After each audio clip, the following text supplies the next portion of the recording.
Hi guys, it's Chelsea with Stepping Stones. Today I want to talk to you about what to do about a attention maintained behavior. So my previous video, we talked about how to identify the different functions of behavior. Now this is, once you've identified it is a attention maintained behavior, what do you do? Okay, so a lot of times you'll hear, well, let's extinguish the behavior. Let's plan to ignore the behavior. Let's not let it serve its function. Absolutely right. 100% right. That is what you should do. However, that should never be mentioned without pairing with an alternative behavior, replacement behavior, right? So going back to our last video, Johnny, we're picking on Johnny again. Johnny has tantrums. His tantrums are established to be for attention, right? We should not just be so focused on Johnny don't have tantrums. Why do we even need to know the function? We need to know the function so that we can say, Johnny don't have tantrums, but do this instead, right? Our this instead should be something that is socially appropriate, functionally appropriate, that is going to get Johnny the same thing that tantrums used to get him, which is attention, right? So attention is a need that Johnny has. Tantrums is the language that Johnny is currently speaking to get his needs met. We would never think about muting a child, right? We would never think about muting an individual. We would never think about, okay, I know you have this need, but don't express it. Don't let me know. And that's the same concept for dealing with a behavior. Once we establish the function, that is useful because we want to say, oh, Johnny, I understand your language. I understand that tantrums are your way of letting me know you need attention. Tantrums are your way of letting your environment know that you have this need or desire or want. Here's a better language to use. And that better language may be something gestural. We may teach him to tap us. We may teach him to raise his hand. We may teach him to clap. We may teach him to make a silly face even, right? Depending on the situation and the circumstance. We may teach him to use his words. Hey, I need attention. And that's okay. Like, why not? Why not teach a kid to say, hey, I need attention? And we go over and give them attention. We might teach them to say, look at me. We might teach them to say, look at this. We might teach them to just gesture. There's a lot of different ways that an individual can get attention. We might teach them to, make a YouTube video. Of course, not a kid, but I'm just saying, same concept, getting your needs met. We give them something that is acceptable to do and is going to get them the same thing that maladaptive or that bad behavior used to get them. Now, let me say this. This video should not serve as anybody's behavior plan. So this video is merely a suggestion and advice on how to deal with the behavior. Your actual behavior plan needs to come from observing the individual, knowing their background, knowing what they're good at, knowing their strengths and weaknesses and that sort of thing, knowing functionally, what they need to be and do in their environment, and then you make your plan based on that. Okay, with that said, my hypothetical client, Johnny, we're going to give him something that is an appropriate replacement. We might say, hey, Johnny, look, I'm going to teach you how to do a knock-knock joke. Hey, Johnny, look, I'm going to teach you how to tell people about your weekend or tell people about an interesting experience that you had. If you think about this, these are things that we commonly do with loved ones, strangers, to get their attention, to get a response out of them. Why not teach our kids these very appropriate replacements? Sometimes our replacement is not going to actually get them what they need. Sometimes our replacement is to get them to kind of not need that. So for example, we may have a kid, as I gotta be honest, my kids do, just walked in. I had to cancel my last video because my daughter just walked in to get my attention while I'm doing a video. Did I give her my attention? No, but I still had to delete my video. But we may have a individual that what we need is to not teach them a better way to get my attention. At that moment when my daughter walked in, there was no better way to get my attention because I didn't want to give her attention. Sometimes we have to teach, okay, you're not going to get what you need, but this is what you can do instead. We never need to or want to say, hey, Johnny, I know that you had tantrums for attention. Stop having tantrums. I'm going to stop giving you attention. That's not right. That's not fair. Now, if we want to say, stop having tantrums, I can't always give you attention. I'll give you attention a lot of times, but there are going to be some times where I cannot. And this is what you do when I cannot. You go and play with this toy, you know? So if I do my hand like this, or we give them a scenario. So like with my kids, the scenario is there's a sign on the door that says, do not come in. And so, you know, this is what you can do instead. You can wait at the door. You can go and find somebody else. You can play with this particular thing that you can only play with when I let you know I'm doing a video or I'm on the phone, I'm not available, right? So it's more of a no, but it's a tolerating no. Tolerating no, I can't get that that function served. No, I cannot get attention, but this is what I can do instead. Now, how do we teach this? I'm going to do another video, and this other video is going to show you how to gather ABC data, antecedent, behavior, consequence. We've already talked about consequence in the previous video, which is how to figure out the function. Consequence is literally just the function, but the antecedent is what happens right before the behavior. When you see this in the next video, you're going to realize, okay, antecedent is going to help me to predict when this behavior is likely to happen. Now, during the antecedent time, we're going to prime. And priming might be literally, Johnny, let's have a talk. Tantrums are not going to work anymore. I will not give you attention for tantrums. However, you can say, hey, mom, if you want my attention. Or you can say, hey, look, if you want my attention. So we're going to prime them in the antecedent phase. We're going to prime them before the behavior happens. Another thing I want to mention is when our client engages in the appropriate behavior, we want to be the change in their environment that old behavior used to get them.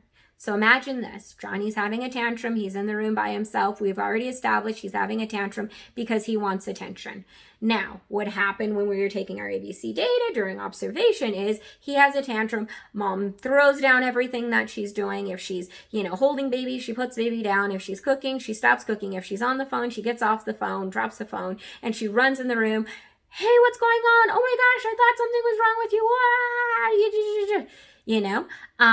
If he's on the floor or pulling things down or whatever, she may physically prompt him. So we have like all of this engagement. We have Johnny knew when he came in the room that mom was busy. So he knows that he got her to drop everything she was doing, right? That's one aspect of the attention. The other is the eye contact. I mean, her eyes are bulging out. The excitement in her voice is not good excitement, but nonetheless, it's still a very different face than Johnny is used to seeing.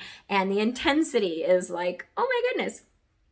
Now, from our perspective, oh my gosh, that was so punishing. Why would he do that? No. He doesn't want that kind of attention. Maybe from Johnny's perspective, oh my goodness, I just saw my mom look like this person, this crazy lady that I saw on TV. That was so cool. Did you see how much of her white of her eyes I could see? We don't know, right? I can only imagine. I've talked to a few people that are older now and they tell me. But what I'm saying is the intensity of attention that was given for the tantrum, okay, that's like on a scale of 1 to 10, that's like a 12, right? And then we teach Johnny, no, don't have a tantrum. Just say, hey, mom, right? Okay, Johnny says, sitting in the room by myself, kind of bored, really wish I had some attention. Am I going to have a tantrum? No, I'm going to try that thing. Hey, mom. Hey, mom. And mom's cooking, and she says, hold on a second. That didn't serve the same function as the tantrum, right? No. Maybe another time he says, hey, mom. And mom comes over. Yes, babe, what do you want? Yes, dear, what do you want? That wasn't kind of the same, And the thing is like when she comes over and says, what do you want? Maybe Johnny's not able to articulate. I'm bored. I want you to entertain me. Make that weird, funny face that you make sometimes, right? So I know it's going to feel so weird for us, but We want the change in the environment to replicate as close as possible what the old and the bad behavior used to get, right? So when now we're in an acquisition phase, where that means that it is newly taught to Johnny to say, hey mom, he's not done it a ton of times yet. Maybe he even still has tantrums sometimes, and then sometimes he actually says, hey mom. When he says, hey mom, guess what we want to do? We want to drop everything. We want to run over. Hey, you called me. Oh my gosh, what's wrong? What's going on? Is everything okay? Oh, what are you doing? I love how you called me. I know you're going to feel like so goofy doing this. However, this is what makes a behavior stick as opposed to, the kid knowing what to do and not doing the right thing. Why don't they do the right thing when they know what to do? Because the right thing does not have the same payout as the old thing, right? I'll give this example. Let's imagine that you do whatever you do for work, and let's just say you get paid $20 an hour to do it, right? You're happy with that. It works for you. It fills the function that it needs to for you. And all of a sudden your boss comes along and they say, hey, you can't do that anymore. I would prefer you not do that job anymore, but I want you to do this other job. Now, let's imagine this other job is harder, right? But you give it a go. And at the end of the week, you realize you've only been paid $3 an hour for this harder job. That is the same as when we say, Johnny, don't have a tantrum. And maybe Johnny's not super verbal, he struggles a bit with his verbal capability. Don't have a tantrum, but when you want attention, then come into my room and tap me on the shoulder and say, hey, mommy, can you play with me? We just made the criteria so much more and the payout so much less, when we say, oh, okay, what do you want me to play with you? And okay, I'll play cars, room. So he now has to do so much more expectation for him and so much less payout. So initially we want our replacement behavior to be easier, less effort than the old behavior, than the maladaptive behavior, So, hey mom is pretty much easier than having a tantrum, as long as we have a kid that's verbal. If we have a kid that's not verbal and, or very, very low verbal capability, and we want to teach them to now yell, raise their voice enough to project to another room and say, hey mom, we have to think about how hard is that going to be for them to do compared to their old tantrum. And when they do it, hey mom, is the payout going to be compatible with what the old payout was? So let's be also very, very mindful of that. So definitely want to teach them a replacement. We definitely want to remember that we are the change in their environment, right? So when it comes to attention, we are, or others around are the change in their environment. If it is something that, let's say, for example, we have a kid, Johnny has tantrums at Target, right? What is the best thing we can do about that? Well, if we just back off, believe me, I've done this before with my own kids. If we just back off, guess what? Some other person is going to come. Oh, I'm sorry, honey. What can I do? What's the matter with you? They're going to give them attention. Even if somebody isn't getting involved like that, being verbal, they're going to give them eye contact and, who knows what else. I've literally had strangers to offer, my kids Snickers because, what do you want, dear? So we have to be mindful that if it is an environment with other people and it's about attention, if we cannot control those other people's attention, maybe the best thing for us to do is immediate removal. Having tantrum, remember we talked about what to do for a tantrum, what to do instead of a tantrum. Not going to do it. All right, we're out right now. And you're minimizing the attention that they're going to be able to get. If you're in a situation and it's only you, making sure that you don't attend to it, making sure that you have primed during the antecedent phase of what is the right thing to do. If you have a prompting partner available, that they're prompting the child, hey, look, this is the right thing to do instead of that. And then not giving any attention for that maladaptive behavior, for that tantrum, or for whatever. And then it may be a different teaching opportunity that you are teaching the kid how to tell jokes, or you are teaching the kid, how to gain attention appropriately, or you are teaching the kid how to cope with not having attention, or cope with no when attention is not available. So that's the example of being on the phone. You teach the child baby steps, and I can do another video about that, how to cope with no, tolerating no. and making sure that we are mindful that, like, wait, what is this really about? Is this that you want my attention because you're excited about the way my face changes and, you know, you love seeing that type of emotion? How can we give you a replacement that's going to get that same thing? You know what do you think about your kid tickling you? You know, that's kind of like an attention that, you know, they're able to elicit or get, they're able to initiate in a more appropriate way. And they might ask you, you know, can I tickle you? Or they might show you a sign or something like that. You know, sometimes like if we just say, oh, you know, yes, what do you want? Johnny, yes, what do you want? You know, and they might not be able to let us know, but what they were really looking for is when you would come in and you're so like hyped up or whatever, you know, playing a game with your kid that gets you really excited because they want to see that face from you. They want to see that and feel that emotion from you. So really analyzing what we call the topography of our behavior, so the topography of the change in the environment. So that means that no, we're not just looking at them, giving them attention, you know, but like it's this type of attention or whatever. And then how can I replicate that? How can I give them something appropriate to do that will replicate that? Yeah, like maybe playing a game together or getting really excited about something.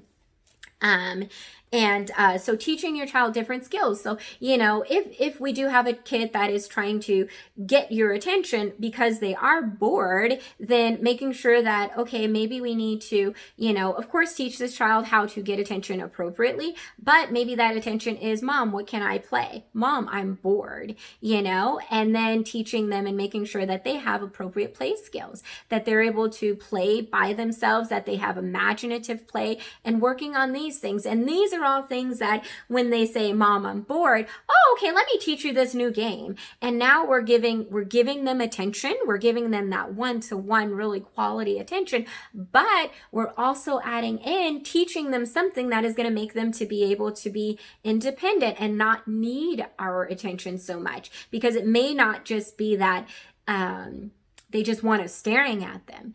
It may be that when we are engaging with them, that is entertaining to them. Otherwise, they're doing nothing. They don't know what to do. So making sure that our replacement and alternative behaviors are, of course, serving the function, the 4 functions, but even within those 4 functions, what category would be most helpful to the child? Do you need some play skills? You know, do you need some interactive play skills so that maybe you're not having a tantrum wanting mom or dad to come in, but maybe you're able to play with a peer, which is going to give you that quality attention also, but you just don't know how to get it from the peer. So being very mindful and observant about, wait a minute, what happens, not just attention, but what does that attention look like? What is the topography of that attention when this behavior happens? And then adding in those types of replacement behaviors.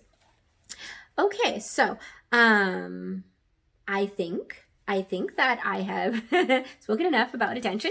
My next videos are going to be covering the other functions of behavior and what to do about those. So please leave me a note in the comment about what other videos you would like to see and anything else, you know, you want to say down there. So thank you so much for watching. I hope this was helpful. Bye.